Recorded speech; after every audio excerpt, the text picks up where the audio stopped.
ഈയിടെ ഇറങ്ങിയ ഒരു ദിവ്യകാരുണ്യ ഗാനത്തിൻ്റെ ആദ്യ വരികൾ ഇപ്രകാരമാണ്: സ്വർഗീയ സാന്ത്വന സ്നേഹം, അതാണീ ദിവ്യകാരുണ്യം, ഇതെൻ്റെ ശരീരമെന്നോതി കുരിശിൽ സമർപ്പിച്ച സ്വർഗസ്നേഹം. സ്വർഗീയ സാന്ത്വന സ്നേഹമാണ് പരിശുദ്ധ ദിവ്യകാരുണ്യം. നമ്മോടുള്ള അനന്തമായ സ്നേഹത്താൽ നമ്മോടൊപ്പം വസിക്കുവാൻ, നമ്മെ കൂടുതൽ പരിപോഷിപ്പിക്കുവാൻ യേശുവിൻ്റെ സാന്നിധ്യമാണ് പരിശുദ്ധ ദിവ്യകാരുണ്യം. യോഹന്നാൻ്റെ സുവിശേഷം 6-ാം അധ്യായത്തിൽ തന്നെ അനുഗമിച്ചിരുന്ന ജനാവലിക്ക് അപ്പം വർദ്ധിപ്പിച്ചു കൊടുത്തുകൊണ്ട് അവരുടെ ശാരീരിക വിശപ്പിനെ ശമിപ്പിക്കുന്നു ക്രിസ്തു. തുടർന്ന് അവരുടെ ആധ്യാത്മിക വിശപ്പിനെ ശമിപ്പിക്കുവാൻ തന്നെ ജീവൻ്റെ അപ്പമായി നൽകുന്നു. യോഹന്നാൻ്റെ സുവിശേഷം 6-ാം അധ്യായം 35-ാമത്തെ വാക്യത്തിൽ നാം വായിക്കുന്നത് ഇതാണ്: ഞാനാണ് ജീവൻ്റെ അപ്പം, എൻ്റെ അടുത്ത് വരുന്നവന് ഒരിക്കലും വിശക്കുകയില്ല. അങ്ങനെ ആന്തരിക വിശപ്പ് ശമിപ്പിക്കുന്ന, നമ്മെ എന്നും സമ്പന്നരാക്കുന്ന, പരിപോഷിപ്പിക്കുന്ന സാന്നിധ്യമാണ് ദിവ്യകാരുണ്യത്തിൽ അപ്പമാകുന്ന യേശു. യോഹന്നാൻ്റെ സുവിശേഷം തന്നെ 7-ാം അധ്യായം 37-ാം വാക്യത്തിൽ നാം വായിക്കുന്നു: ആർക്കെങ്കിലും ദാഹിക്കുന്നെങ്കിൽ അവൻ എൻ്റെ അടുത്ത് വന്ന് കുടിക്കട്ടെ. അങ്ങനെ ദാഹം ശമിപ്പിക്കുന്ന, നമുക്ക് ആഹാരമായി മാറുന്ന ക്രിസ്തുവിനെയാണ് പരിശുദ്ധ ദിവ്യകാരുണ്യത്തിൽ നാം കാണുക. ഇസിയാസ് പ്രവാചകൻ്റെ പുസ്തകം 55-ാം അധ്യായത്തിൻ്റെ 1 മുതൽ 5 വരെയുള്ള വാക്യങ്ങളും ഈ ഒരു പശ്ചാത്തലത്തിൽ ഏറെ പ്രസക്തമാണ്. ഇസിയാസ് പ്രവാചകൻ ഇപ്രകാരം പറയുന്നു: ദാഹാർത്തരെ വരുവിൻ, നിർധനൻ വന്ന് വാങ്ങി ഭക്ഷിക്കട്ടെ, വീഞ്ഞും പാലും സൗജന്യമായി വാങ്ങിക്കൊള്ളുക. എൻ്റെ അടുക്കൽ വന്ന് എൻ്റെ വാക്കുകൾ കേൾക്കുവിൻ, നിങ്ങൾ ജീവിക്കും. ദാഹാർത്തരെ വരുവിൻ. പ്രത്യേകിച്ച് ഇസ്രായേൽ ജനം ബാബിലോൺ പ്രവാസകാലത്ത് ഇങ്ങനെ മരുഭൂമിയിൽ അലയുന്ന അവസരത്തിൽ മുകളിൽ കത്തിയെരിയുന്ന സൂര്യൻ, താഴെ തീ പാറുന്ന വിധത്തിലുള്ള മണലാരണ്യം, എങ്ങും ശൂന്യത.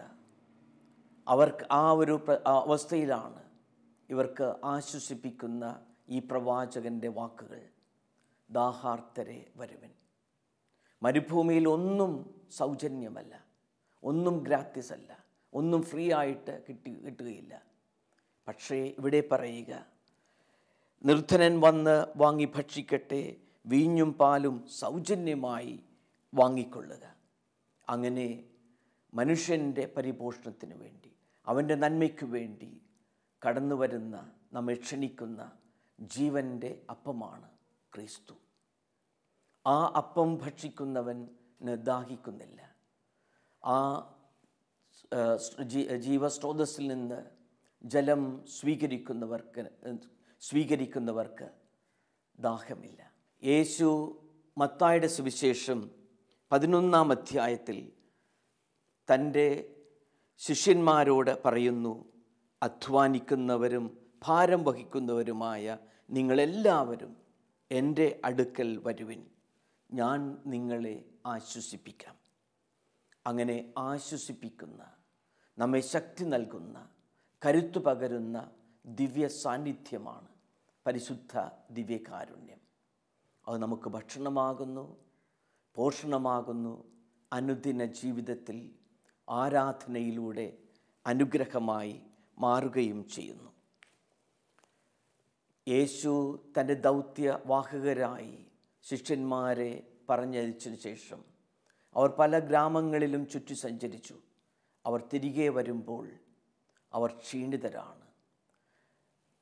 പല വിധത്തിലും പല കാര്യങ്ങളും യേശുവിനോട് പറയുവാൻ അവർക്ക് ആഗ്രഹമുണ്ട്. അങ്ങനെയുള്ള സാഹചര്യത്തിലാണ് അവരോട് പറയുക, നിങ്ങൾ വന്ന് എന്നോടൊപ്പം വിശ്രമിക്കുവിൻ. അങ്ങനെ യേശുവിനോടൊപ്പം ആകുന്ന വ്യക്തികൾക്ക്, അവിടുത്തെ അപ്പം സ്വീകരിക്കുന്നവർക്ക് പോഷണമുണ്ട്. അവിടുത്തെ ആരാധിക്കുന്നവർക്ക് ആ അനുഗ്രഹത്തിൻ്റെ സാന്നിധ്യമായി അവിടുന്ന് മാറുന്നു. ഈയിടെ ഒരു പുസ്തകം വായിക്കാനിടയായി. The bishop of abandon tabernacle എന്നാണ് ആ പുസ്തകത്തിൻ്റെ പേര്. അത് യഥാർത്ഥത്തിൽ വിശുദ്ധ മാനുവൽ ഗോൺസാലസ് ഗാർസിയയുടെ ജീവിതത്തെ പറ്റിയുള്ള ഒരു വിവരണമാണ്. അവഗണിക്കപ്പെട്ട സക്രാരി. 2016 ഒക്ടോബർ 16 ഫ്രാൻസിസ് പാപ്പ മാനുവൽ ഗോൺസാലസ് ഗാർസിയയെ വിശുദ്ധ പദവിയിലേക്ക് ഉയർത്തിയത്. ദിവ്യകാരുണ്യത്തിൻ്റെ അപ്പോസ്തലൻ എന്നാണ് അദ്ദേഹം അറിയപ്പെടുന്നത്. അദ്ദേഹം ജനിച്ചത് 1877 ഫെബ്രുവരി മാസം 25 സ്പെയിനിലെ സെവില്ല എന്ന സ്ഥലത്താണ്. അങ്ങനെ സാവധാനം സെമിനറിയിൽ പ്രവേശിച്ചു. 1901 സെപ്റ്റംബർ 21 ഒരു വൈദികനായി അഭിഷിക്തനായി. അങ്ങനെ മാനുവൽ ഗോൺസാലോ ഗാർസിയ എന്ന ആ യുവ വൈദികന് ആദ്യത്തെ നിയമനം ലഭിക്കുന്നത് ഒരു ചെറിയ ഇടവകയിൽ, പലോമാറസ് ദെൽ റിയോ എന്ന ഇടവകയിൽ. അങ്ങനെ നിയമനം ലഭിച്ചപ്പോൾ ഏറെ സന്തോഷത്തോടുകൂടെ, ഒത്തിരി ആകാംക്ഷയോടുകൂടെയാണ് ഈ പുതിയ ഇടവകയിലേക്ക് യാത്രയായത്. അവിടെ ചെന്നപ്പോൾ ഈ പുതിയ വികാരിയച്ഛനെ സ്വീകരിക്കുവാൻ ആകെയുള്ളത് ഒരു പ്രായമേറിയ കപ്പ്യാർ മാത്രം. അങ്ങനെ ഈ കപ്പ്യാരോട് കാര്യങ്ങൾ ചോദിച്ചു.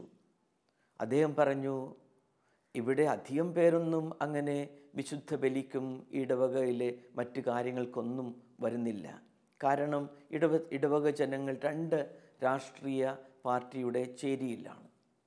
മാത്രമല്ല, ഇത്രയും നാൾ മറ്റൊരു സ്ഥലത്തുനിന്ന്, പട്ടണത്തിൽ നിന്ന് വന്നിരുന്ന വൈദികൻ ഈ പ്രശ്നങ്ങൾ കൊണ്ട് തന്നെ അത്യാവശ്യം വിശുദ്ധ ബലിയർപ്പിക്കുകയും കൂദാശ പരികർമ്മം ചെയ്ത് തിരികെ പോകുമായിരുന്നു. അതുകൊണ്ട് യുവാക്കൾ തീരെയില്ല. ആകെ വിശുദ്ധ കുർബാനയൊക്കെ സ്വീകരിക്കുന്നത് ഏതാനും സ്ത്രീകളും 1-2 പുരുഷന്മാരും. കുട്ടികൾക്കും പഠനവും കളിയും മറ്റുമൊക്കെയാണ് താല്പര്യം. അതുകൊണ്ട് ഈ ഇടവക ഇനിയും ഒത്തിരിയേറെ സജീവമാകേണ്ടിയിരിക്കുന്നു. അങ്ങനെ കപ്പ്യാരുടെ ഈ വിശദ വിവരങ്ങളൊക്കെ കേട്ടതിന് ശേഷം താക്കോൽ കൂട്ടം എടുത്ത് ഈ പുതിയ അച്ഛൻ ആദ്യമായി ഈ ഇടവകയുടെ ദേവാലയത്തിലേക്ക് പ്രവേശിച്ചു. അദ്ദേഹം ദേവാലയത്തിൻ്റെ ആ പ്രധാന കവാടം തുറന്ന് അകത്തേക്ക് പ്രവേശിച്ചപ്പോൾ വലിയ ഒരു ഷോക്ക് പോലെയായി. കാരണം നോക്കിയപ്പോൾ എല്ലായിടത്തും പൊടിപടലം, മാറാലയും ഒക്കെയായി. ഇത് ഏറെ നാളായി ഒന്ന് വൃത്തിയാക്കിയിട്ട് എന്ന് പ്രഥമ ദൃഷ്ട്യാ തിരിച്ചറിഞ്ഞു. അദ്ദേഹം സാവധാനം അൾത്താരയുടെ അടുത്തേക്ക് ചെന്നു. ആ അൾത്താരവിരി കീറിപ്പറിഞ്ഞ് അഴുക്ക് പുരണ്ട് കിടക്കുന്നു. സക്രാരിയിലേക്ക് നോക്കി. ആ സക്രാരിയുടെ അടുത്തുള്ള വിളക്ക് എണ്ണ കവിഞ്ഞൊഴുകി, അത് ഒഴുകി താഴെയൊക്കെ അഴുക്കും ഒക്കെ ആയി കിടക്കുന്നു. സക്രാരിയാണെങ്കിൽ ഇങ്ങനെ മാറാമ്പലും 8 വലയും ഒക്കെയായി പൊടിയും പിടിച്ച് ഇരിക്കുന്നു. അദ്ദേഹം ഇതെല്ലാം കണ്ടപ്പോൾ വലിയ പ്രയാസത്തിൽ, സങ്കടത്തിൽ ആ അൾത്താരയിൽ സക്രാരിയുടെ മുൻപിൽ മുട്ടൂത്തി നിന്നു. തൻ്റെ ഈ ഒരു പുതിയ ആദ്യത്തെ ഇടവകയിലെ പ്രഥമ അനുഭവം, ഇങ്ങനെ ഹൃദയഭേദകമായ ഒരനുഭവം അദ്ദേഹം തന്നെ കുറിക്കുന്നത് ഇപ്രകാരമാണ്. ഈ ഒരു അനുഭവം എന്നെ വളരെയേറെ വിഷമിപ്പിച്ചു. എന്നാൽ ഞാൻ ആ സക്രാരിയുടെ മുൻപിൽ അൾത്താരയിൽ മുട്ടുകുത്തി ആ സക്രാരിയിലേക്ക് ഇങ്ങനെ ഉറ്റുനോക്കി. വിശ്വാസത്തിൻ്റെ ഈറനണിഞ്ഞ കണ്ണുകളുമായി ഞാൻ ആ അവഗണിക്കപ്പെട്ട സക്രാരിയിലേക്ക് നോക്കി. ആ സക്രാരിയിൽ നിന്നും ക്ഷമയോടെ എന്നാൽ സ്നേഹത്തോടെ നന്മയുടെ കണ്ണുകളുമായി ക്രിസ്തു എന്നെ നോക്കുന്നത് പോലെ എനിക്ക് തോന്നി. ആ കടാക്ഷത്തിൽ സുവിശേഷങ്ങളിൽ അവഗണനയുടെ വിവരണങ്ങൾ നൽകുന്ന വിവിധ ഭാഗങ്ങൾ വീണ്ടും എന്നോട് പറയുന്നത് പോലെ എനിക്ക് തോന്നി. ബത്ലഹേമിലെ കാലിത്തൊഴുത്തിലേക്കുള്ള ആ യാത്രാമധ്യേ സത്രങ്ങളുടെ വാതിലുകൾ മുട്ടുമ്പോൾ ഈ സത്രത്തിൽ സ്ഥലമില്ല എന്ന് പറഞ്ഞ് തന്നെ ഒഴിവാക്കുന്ന ആ അവഗണനയുടെ ഓർമ്മകൾ തന്നോട് വീണ്ടും ആ സക്രാരിയിൽ നിന്ന് പങ്കുവയ്ക്കുന്നത് പോലെ തോന്നി. ഗുരുവായ യേശു ശിഷ്യന്മാരോട് ചോദിക്കുന്നു, നിങ്ങളും എന്നിൽ നിന്ന് പോവുകയാണോ? അങ്ങനെ മനോവിഷമത്തോടുകൂടെ തൻ്റെ ശിഷ്യന്മാരെ നോക്കി ചോദിക്കുന്ന ആ ഗുരുവിൻ്റെ ചോദ്യം വീണ്ടും ആ അവഗണിക്കപ്പെട്ട സക്രാരിയുടെ ഉള്ളിൽ നിന്ന് തന്നോട് ചോദിക്കുന്നത് പോലെ ഫാദർ മാനുവലിന് തോന്നി. അതേപോലെ തന്നെ യൂദാസ് 30 വെള്ളിക്കാശിന് തന്നെ ഒറ്റിക്കൊടുക്കുവാൻ ഇറങ്ങിപ്പോകുന്നത് പോലെ ആ പോകുമ്പോഴുള്ള യേശുവിൻ്റെ കരുണയോടെയുള്ള ആ കടാക്ഷം പോലെ തന്നെയും വീണ്ടും നോക്കുന്നത് പോലെ ഫാദർ മാനുവലിന് ഈ അവഗണിക്കപ്പെട്ട സക്രാരിയിൽ ഇങ്ങനെ ഉറ്റുനോക്കിയപ്പോൾ തോന്നി. അതോടൊപ്പം മുന്നറിയിപ്പ് നൽകിയിട്ടും 3 പ്രാവശ്യം തന്നെ ഉപേക്ഷിച്ച പത്രോസിനോട് താല്പര്യത്തോടെ കരുതലോടുകൂടെ നോക്കുന്ന ആ ഗുരുവിൻ്റെ നോട്ടം, അതേ കരുണാകടാക്ഷം ആ കണ്ണുകൾ കൊണ്ട് സക്രാരിയുടെ ഉള്ളിൽ നിന്ന് തന്നെ വീണ്ടും നോക്കുന്നത് പോലെ ഫാദർ മാനുവലിന് തോന്നി. അദ്ദേഹം കണ്ണുകളടച്ച് ധ്യാനനിമഗ്നനായി ആ അവഗണിക്കപ്പെട്ട സക്രാരിയുടെ മുൻപിൽ മുട്ടിന്മേൽ നിന്നു. അവിടെ നിന്ന് ഒരു തീരുമാനമെടുത്തു. എൻ്റെ പൗരോഹിത്യ ജീവിതം ഈ സക്രാരിയിൽ അവഗണിക്കപ്പെട്ട ക്രിസ്തുവിന് എന്നും സ്നേഹം കൊടുക്കുന്ന ഒരു പൗരോഹിത്യമായി മാറും. യേശുവിൻ്റെ സാന്നിധ്യം ഞാൻ എന്നും തിരിച്ചറിയുന്ന വിധത്തിൽ എൻ്റെ സ്നേഹസാമീപ്യം കൊണ്ട് ഞാൻ ഈ സക്രാരിയിലെ ക്രിസ്തുവിന് പകരം കൊടുക്കും. ഞാൻ കൊടുക്കുന്ന സ്നേഹസമ്മാനം ഈ വലിയ സാന്നിധ്യത്തിന് പകരമാകും. ലോകത്തിലെവിടെയെങ്കിലും ഈ സക്രാരിയിൽ യേശു അവഗണിക്കപ്പെട്ടു പോകുന്നുവെങ്കിൽ അതിന് ഞാൻ പ്രായശ്ചിത്തം ചെയ്യും. പകരമായി എൻ്റെ ജീവിതത്തിലെ ത്യാഗങ്ങളും നൊമ്പരങ്ങളും വേദനകളും എല്ലാം സമർപ്പിക്കും. അങ്ങനെ ആ നവപുരോഹിതൻ്റെ പ്രഥമ നിയമനത്തിൻ്റെ ആദ്യ ദിവസം തന്നെ അവഗണിക്കപ്പെട്ട ആ സക്രാരിയുടെ മുൻപിൽ നിന്ന് തീരുമാനമെടുത്തു. അദ്ദേഹം പിന്നീട് യൂണിയൻ ഓഫ് യൂക്കറിസ്റ്റിക് റിപ്പറേഷൻ എന്ന ഒരു സംഘടന രൂപീകരിച്ചു. അങ്ങനെ ദിവ്യകാരുണ്യത്തിലെ യേശുവിനോടുള്ള ഭക്തി പ്രചരിപ്പിക്കുവാൻ, നമ്മോട് എന്നും അവിടുന്ന് നൽകുന്ന ആ ക്ഷണം സ്വീകരിച്ചുകൊണ്ട് ആത്മീയ ദാഹം ശമിപ്പിക്കുവാൻ, ഉള്ളിൻ്റെ ഉള്ളിലുള്ള ആ വിശപ്പ് ശമിപ്പിക്കുവാൻ, ആ ദിവ്യകാരുണ്യത്തെ സമീപിക്കുവാൻ അദ്ദേഹം പ്രഘോഷണങ്ങളും പ്രഭാഷണങ്ങളും നടത്തി. അങ്ങനെ കൂടുതൽ പേരെ തൻ്റെ ജീവിതം വഴി, ജീവിതത്തിൽ താൻ പ്രത്യേകമായി നൽകിയ ഈ ദിവ്യകാരുണ്യ ഭക്തിക്ക് വേണ്ടി അദ്ദേഹം സമയം ചെലവഴിച്ചു. ദ ബിഷപ്പ് ഓഫ് അബാൻഡൻഡ് ടബർനാക്കിൾ, അതാണ് ആ പുസ്തകത്തിൻ്റെ പേര്. ബെനഡിക്ട് 15 മാർപ്പാപ്പ 1915 ഡിസംബർ 6 ഫാദർ മാനുവലിനെ മലാഗ എന്ന രൂപതയുടെ ബിഷപ്പായി നിയമിച്ചു. അങ്ങനെ ഒരു ബിഷപ്പ് എന്ന നിലയ്ക്കും ഈ ദിവ്യകാരുണ്യ ഭക്തി പ്രത്യേകിച്ച് ദിവ്യകാരുണ്യത്തിൽ നിരന്തരം സന്നിഹിതനായിരിക്കുന്ന, സ്നേഹാർത്ഥനായി നമുക്ക് വേണ്ടി കാത്തിരിക്കുന്ന ആ ക്രിസ്തുവിലേക്ക് തൻ്റെ ജനത്തെ, ദൈവജനത്തെ അടുപ്പിക്കുവാൻ തൻ്റെ സമയവും ഊർജവും അദ്ദേഹം ചെലവഴിച്ചു. മലാഖ എന്ന ആ രൂപതയിൽ ഒത്തിരിയേറെ പ്രതിസന്ധികളുണ്ടായി. പക്ഷേ ദിവ്യകാരുണ്യനാഥനിൽ നിന്നും ശക്തിയും കരുത്തും സംഭരിച്ചുകൊണ്ട് അദ്ദേഹം തൻ്റെ അജപാലന ശുശ്രൂഷ തുടർന്നു. 11-ാം പിയൂസ് മാർപ്പാപ്പ അദ്ദേഹത്തെ പലൻസിയ എന്ന രൂപതയുടെ അധ്യക്ഷനായി പിന്നീട് ചുമതല ഏൽപ്പിച്ചു. 1940 ജനുവരി 4-ാം തീയതി അദ്ദേഹം ദിവംഗതനായി. ദിവ്യകാരുണ്യത്തിൻ്റെ അപ്പോസ്തലൻ എന്ന് അറിയപ്പെട്ടിരുന്ന ഫാദർ മാനുവൽ ഗൊൺസാലോ ഗാർസിയയെ ഫ്രാൻസിസ് പാപ്പ 2016 ഒക്ടോബർ 16-ാം തീയതി അൾത്താരയുടെ വണക്കത്തിലേക്ക് ഉയർത്തി.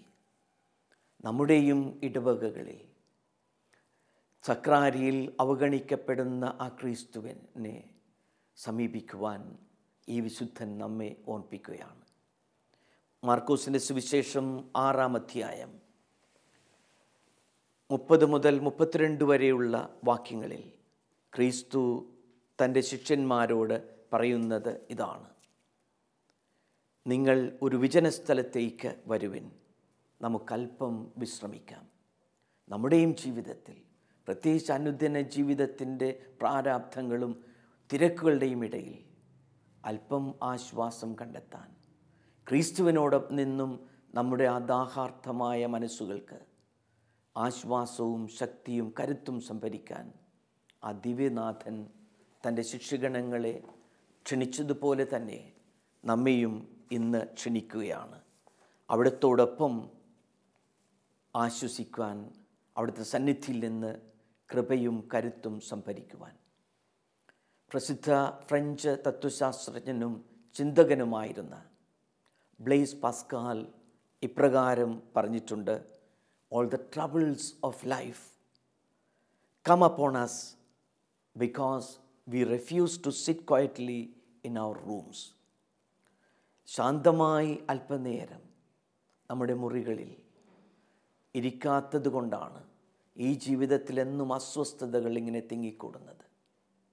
ശാന്തമായി അല്പനേരം ആ ദിവ്യകാരുണ്യ സന്നിധിയിൽ നാം ചിലവഴിക്കുമ്പോൾ, അവിടത്തോടുകൂടെ ആയിരിക്കുമ്പോൾ, ആ നിശബ്ദതയിൽ ക്ഷമയോടുകൂടെ, സ്നേഹത്തോടുകൂടെ, നന്മയോടുകൂടെ നമ്മെ അവിടുന്ന് കടാക്ഷിക്കും. ആ സ്നേഹം കൊണ്ട് നമ്മുടെ ഉള്ളിൻ്റെ ഉള്ളിലെ ദാഹവും, ആ അനുഗ്രഹം കൊണ്ട് നമ്മുടെ ആത്മീയ വിശപ്പും അവിടുന്ന് നമുക്ക് മാറ്റിത്തരും. അസ്വസ്ഥ ഹൃദയങ്ങൾക്ക് ക്രിസ്തുവാണ്, ആ ദിവ്യകാരുണ്യത്തിലെ നാഥനാണ് എന്നും ആശ്വാസത്തിൻ്റെ സ്രോതസ്സ്. അതുകൊണ്ടാണ് വിശുദ്ധ അഗസ്റ്റിൻ പറഞ്ഞത്: ദൈവമേ, അങ്ങിൽ ശരണം വയ്ക്കുന്നതുവരെ, അങ്ങിൽ അഭയം പ്രാപിക്കുന്നതുവരെ ഞങ്ങളുടെ ഹൃദയങ്ങൾ അസ്വസ്ഥമാണ്. സുപ്രധാനമായ ഒരു അപ്പോസ്തലിക പ്രബോധനമാണ് വിശുദ്ധ ജോൺ പോൾ രണ്ടാമൻ പാപ്പ എഴുതിയ എക്ലേസിയ ദ യുക്രിസ്തിയ, സഭ കുർബാനയുടെ കൂട്ടായ്മ എന്ന പ്രബോധന രേഖ. 2003 ഏപ്രിൽ മാസം 17-ാം തീയതിയാണ് അത് ജോൺ പോൾ രണ്ടാമൻ പാപ്പ പ്രസിദ്ധം ചെയ്തത്. അതിൻ്റെ ആദ്യ വാക്യം തന്നെ ഇപ്രകാരമാണ്: the church draws her life from the Eucharist. സഭ അതിൻ്റെ ജീവൻ സ്വന്തമാക്കുന്നത് പരിശുദ്ധ കുർബാനയിൽ നിന്നാണ്. അതിൻ്റെ 11-ാമത്തെ ഖണ്ഡികയിൽ പറയുക: the church has received the Eucharist from Christ as a gift par excellence, for it is the gift of himself. തന്നെ തന്നെ ഒരു സമ്മാനമായി നൽകുന്ന ഏറ്റവും വലിയ അനുഗ്രഹമാണ് പരിശുദ്ധ ദിവ്യകാരുണ്യത്തിൽ ഈശോയുടെ സാന്നിധ്യം. അതിൻ്റെ 2-ാം അധ്യായം, the Eucharist builds the church. പരിശുദ്ധ കുർബാന സഭ പടുത്തുയർത്തുന്നു എന്ന ഭാഗത്ത് പ്രത്യേകിച്ച് വിശുദ്ധനായ ജോൺ പോൾ പാപ്പ ദീർഘനേരം വിശുദ്ധ കുർബാനയുടെ മുൻപിൽ മുട്ടുകുത്തി നിന്ന് ആരാധിച്ച് അനുദിന ജീവിതത്തിൻ്റെ അജപാലന ഉത്തരവാദിത്വത്തിൽ ശക്തി സംഭരിച്ചിരുന്ന ജോൺ പോൾ പാപ്പ തൻ്റെ ജീവിതാനുഭവത്തിൽ നിന്ന് കുറിക്കുന്ന ഇതാണ് 25-ാം ഖണ്ഡികയിൽ the worship of the Eucharist outside the Mass വിവരിച്ചു പറയുന്നു. It is the responsibility of the pastors to encourage also by their personal witness the practice of Eucharistic adoration and exposition of the blessed sacrament എന്ന് പറയുന്നു. അതായത് അജപാലന ശുശ്രൂഷയിൽ ഇടയന്മാരുടെ പ്രത്യേകമായ ദൗത്യമാണ് തങ്ങളുടെ ജീവിത മാതൃക വഴി തങ്ങൾക്ക് ഭരമേൽപ്പിച്ചിരിക്കുന്ന ജനങ്ങളെ ഈ പരിശുദ്ധ ദിവ്യകാരുണ്യത്തിലേക്ക് കൊണ്ടുവരുവാൻ. വിശുദ്ധ മാനുവൽ ഗൊൺസാലോ ഗാർസിയെ പോലെ ഇപ്രകാരം തൻ്റെ ജനങ്ങളെ ആ അനുഗ്രഹത്തിൻ്റെ സ്രോതസ്സിലേക്ക് കൈപിടിച്ച് നടത്തുവാനുള്ള വലിയ ഒരു ഇടയ ദൗത്യം നമുക്കുണ്ട്. അതിൻ്റെ 25-ാം ഖണ്ഡികയിൽ തന്നെ പറയുന്നു, it is pleasant to spend time with him, to lie close to his breast like the beloved disciple. അങ്ങനെ ആ അരുമ ശിഷ്യനെ പോലെ ആ മാറിലിങ്ങനെ ചാഞ്ഞു കിടന്നുകൊണ്ട് ശക്തി സംഭരിക്കുവന്നത് എത്രയോ അനുഗ്രഹീതമാണ്. And to feel the infinite love present in the heart. ആ ഹൃദയത്തിൽ ഇരിക്കുന്ന അനന്തമായ സ്നേഹം അനുഭവിക്കാനാകുക. ജോൺ പോൾ രണ്ടാമൻ പാപ്പയുടെ തന്നെ മാനെ നോബിസ്കും ഡോമിനെ എന്ന മറ്റൊരു അപ്പോസ്തലിക ലേഖനമുണ്ട്. നാഥ ഞങ്ങളോടൊത്ത് വസിച്ചാലും, സ്റ്റേ വിത്ത് അസ് ലോർഡ്, ഞങ്ങളോടൊപ്പം വസിച്ചാലും.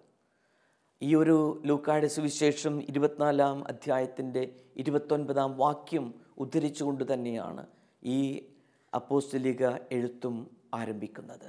Stay with us Lord, for it is almost evening. ഞങ്ങളോടൊപ്പം നാഥ വസിച്ചാലും, കാരണം വൈകുന്നേരമായി.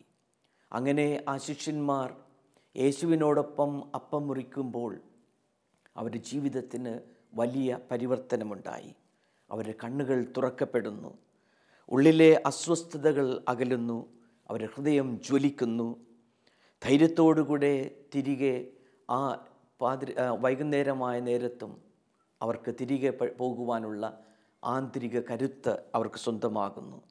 വീണ്ടും അവർ ആ അപ്പോസ്തലിക സമൂഹത്തിൻ്റെ ഭാഗമായിത്തീരുന്നു. ചങ്കൂറ്റത്തോടുകൂടെ അവർക്ക് പ്രഘോഷിക്കാനാകുന്നു. അപ്രകാരമുള്ള ഒരു പരിവർത്തനത്തിന് സാധ്യത തെളിയുന്നത് അവരോടൊപ്പം ക്രിസ്തു ഈ അപ്പം പങ്കുവയ്ക്കുമ്പോഴാണ്. ധൈര്യം നൽകുന്ന, ജീവിതം പരിവർത്തന വിധേയമാക്കുന്ന അപ്പം, ജീവൻ്റെ അപ്പം.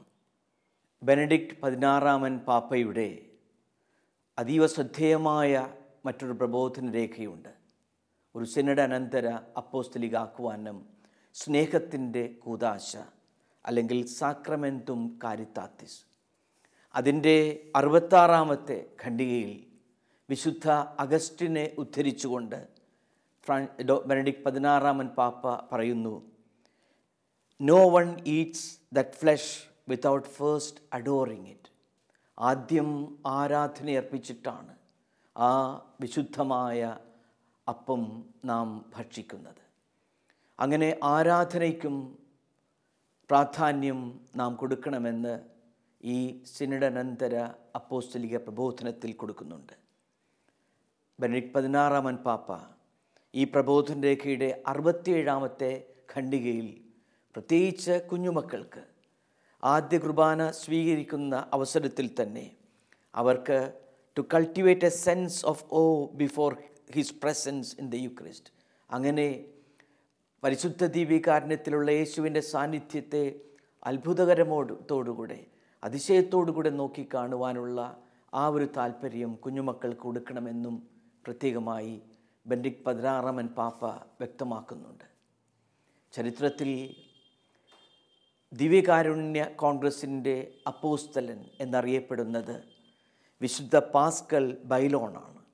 അദ്ദേഹം 1540 സ്പെയിനിൽ ജനിച്ചു.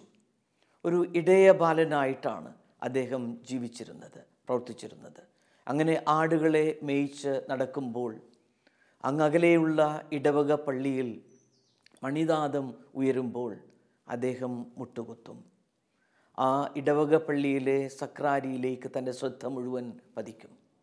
അങ്ങനെ ആ ആടുകളുടെ ഇടയിൽ പച്ചപ്പുല്ലിൽ മുട്ടുകുത്തി സക്രാരിയിലിരിക്കുന്ന ദിവ്യകാരുണ്യത്തെ മനസ്സുകൊണ്ട് ആരാധിക്കും. അദ്ദേഹം ഒരിക്കൽ ഇപ്രകാരം പ്രാർത്ഥിച്ചു അത്രേ: ആരാധനയ്ക്ക് ഏറ്റവും യോഗ്യനായ തമ്പുരാനെ, അങ്ങയെ കാണുവാൻ എനിക്കെത്രയേറെ ആഗ്രഹമുണ്ട്. അങ്ങേ ഒരു നാക്ക് കാണുവാൻ എന്നെ അനുവദിച്ചാലും. പാസ്കാളിൻ്റെ പ്രാർത്ഥന ദൈവം ശ്രവിച്ചു. അടുത്ത ക്ഷണത്തിൽ ഒരു നക്ഷത്രം പ്രത്യക്ഷപ്പെട്ടു അത്രേ. ആ നക്ഷത്രം പ്രത്യക്ഷപ്പെട്ട ഏതാനും നിമിഷങ്ങൾക്കുള്ളിൽ സ്വർഗം തുറക്കപ്പെടുന്നതായിട്ടും മാലാഖമാരുടെ സന്നിധിയിൽ പരിശുദ്ധ ദിവ്യകാരുണ്യം അപ്പത്തിൻ്റെ രൂപത്തിൽ എഴുന്നള്ളുന്നതുമായിട്ട് അദ്ദേഹത്തിന് കാണപ്പെട്ടു. അങ്ങനെ അദ്ദേഹത്തിൻ്റെ ആ പ്രാർത്ഥന ദൈവം ശ്രവിച്ചു. 24-ാമത്തെ വയസ്സിൽ അദ്ദേഹം ഒരു ഫ്രാൻസിസ്കൻ സന്യാസ സഭയിൽ പ്രവേശിക്കുകയും കാര്യമായി വിദ്യാഭ്യാസമില്ലാതിരുന്നതുകൊണ്ട് ഒരു തുണ സഹോദരനായി, ബ്രദറായി സേവനമനുഷ്ഠിച്ചു. അങ്ങനെ സന്ദർശകരെ സ്വീകരിക്കുന്ന ഉത്തരവാദിത്തത്തോടൊപ്പം ദീർഘമണിക്കൂറുകൾ അദ്ദേഹം പരിശുദ്ധ ദിവ്യകാരുണ്യത്തിൽ ആരാധനയർപ്പിക്കുവാൻ ചിലവഴിച്ചിരുന്നു. മണിക്കൂറുകളോളം ആ അൾത്താരയ്ക്ക് മുൻപിൽ, സക്രാരിയുടെ മുൻപിൽ അങ്ങനെ പ്രാർത്ഥിക്കുകയും ആരാധനയർപ്പിക്കുകയും ചെയ്തുകൊണ്ടുള്ള വിശുദ്ധമായ ഒരു ജീവിതം. അദ്ദേഹം മരണമടഞ്ഞതിന് ശേഷം 1592 മെയ് മാസം 17 റിയാലിൽ വെച്ച് അദ്ദേഹം ദിവംഗതനായി. അതിനുശേഷം അദ്ദേഹത്തിൻ്റെ അന്തിമോപചാര ശുശ്രൂഷയിൽ വിശുദ്ധ ബലി അർപ്പിക്കുമ്പോൾ അപ്പം ഉയർത്തിയപ്പോൾ അത്ഭുതകരമായി അദ്ദേഹം ആ കബറിടത്തിൽ കിടന്ന് കണ്ണുകൾ തുറന്ന് ആ ഈശോയെ ആരാധിച്ചെന്നും വീണ്ടും തിരുരക്തം ഉയർത്തി ആ കാസ് ഉയർത്തിയപ്പോൾ വീണ്ടും കണ്ണുകൾ തുറന്ന് അദ്ദേഹം ആരാധിച്ചെന്നുമൊക്കെ അദ്ദേഹത്തിൻ്റെ ജീവിതചരിത്രത്തിൽ പറയുന്നുണ്ട്. അങ്ങനെ പരിശുദ്ധ ദിവ്യകാരുണ്യത്തെ ആരാധിച്ച് ജീവിതം അടഞ്ഞ ഒരു വിശുദ്ധനാണ് വിശുദ്ധ പാസ്കൽ ബൈലോൺ.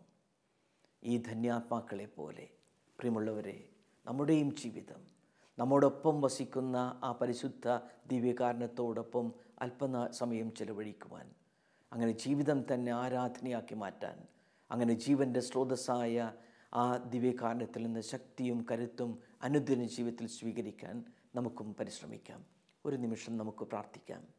ആരാധനയ്ക്ക് ഏറ്റവും യോഗ്യനായ കർത്താവേ, ദിവ്യകാരുണ്യത്തിൽ എഴുന്നള്ളിയിരിക്കുന്ന ദിവ്യനാഥ, അങ്ങ് ഞങ്ങളെ അനുദിനം അങ്ങയോടൊപ്പമായിരിക്കുവാൻ ക്ഷണിക്കുന്നു. അങ്ങനെ ഞങ്ങളുടെ അസ്വസ്ഥതകൾ അകറ്റുവാൻ, എന്നും ആശ്വാസത്തിൻ്റെ ഒരു ജീവിതം നയിക്കുവാൻ അങ്ങ് ഞങ്ങളെ ക്ഷണിക്കുന്നു. തിരക്കുള്ള ഈ ജീവിതത്തിലും അങ്ങയോടൊപ്പമായിരിക്കുവാൻ, അങ്ങനെ അങ്ങയുടെ ആ പാർശ്വത്തിലേക്ക് ഞങ്ങളുടെ തല ചായ്ച്ച് സമാധാനവും സന്തോഷവും അനുഭവിക്കുവാൻ ഞങ്ങൾക്ക് വരമേകണമേ.